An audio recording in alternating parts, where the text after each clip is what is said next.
ଆଜି ତୁମ ପାଇଁ ଆଉ ଗୋଟେ ନୂଆ କାହାଣୀ ଆଣିଛି। କାହାଣୀର ନାଁ ହେଲା ବେଙ୍ଗୁଲି ଛୁଆର ଯାତ୍ରା ଦେଖା।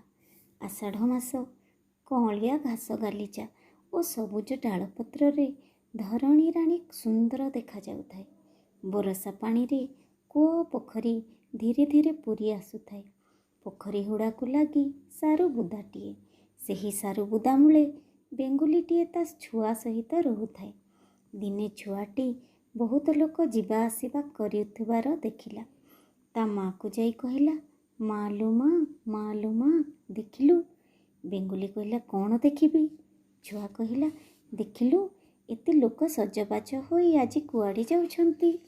ବେଙ୍ଗୁଲି କହିଲା, ଆଲୋ ମା, ଆଜି ହେଉଛି ରଥଯାତ୍ରା, ସେଇଥିପାଇଁ ସମସ୍ତେ ସଜବାଜ ହୋଇ ଯାଉଛନ୍ତି। ଛୁଆ ବେଙ୍ଗ ପୁଣି ପଚାରିଲା, ମାଲୋ ମା, ରଥଯାତ୍ରା କ'ଣ? ସେଇଠି କ'ଣ ହୁଏ? ମୋତେ ତୁ ଦେଖାଇ ନେବୁ? ବେଙ୍ଗୁଲି କହିଲା, ଠିକ୍ ଅଛି, ତୁ ଶୀଘ୍ର ସଜ ହୋଇଯା, ତୋତେ ମୁଁ ମୋ ପିଠିରେ ବସାଇ ରଥଯାତ୍ରା ଦେଖାଇ ନେବି। ଛୁଆ ବେଙ୍ଗର ଖୁସି କହିଲେ ନ ସରେ।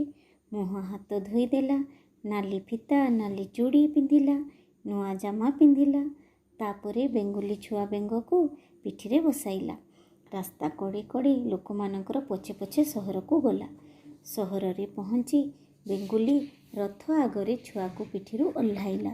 ତିନି ରଥକୁ ଛୁଆ ବେଙ୍ଗକୁ ଦେଖାଇ କହିଲା, ଏଇ ଦେଖ ତିନୋଟି ରଥ। ତିନି ରଥରେ ତିନି ଠାକୁର ବସିଛନ୍ତି। ଆଗ ରଥରେ ବସିଛନ୍ତି ପ୍ରଭୁ ବଳଭଦ୍ର। ତାଙ୍କ ରଥର ନାମ ତାଳଧ୍ୱଜ। ମଝି ରଥର ନାମ ଦେବଦଳନ, ସେଥିରେ ତାଙ୍କ ଭଉଣୀ ସୁଭଦ୍ରା ବସିଛନ୍ତି। ଆଉ ପଛ ରଥର ନାମ ନନ୍ଦିଘୋଷ।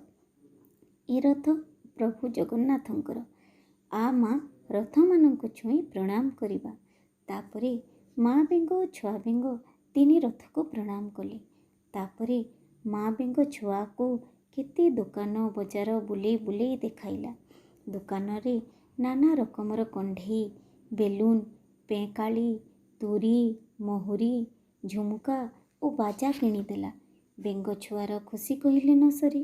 ସେ ବେଲୁନ୍ ଉଡ଼େଇ, ତୁରୀ ବଜେଇ ନାଚି ନାଚିକା ମା ସହିତ ସାରୁ ଗଛ ମୂଳକୁ ଫେରିଗଲା।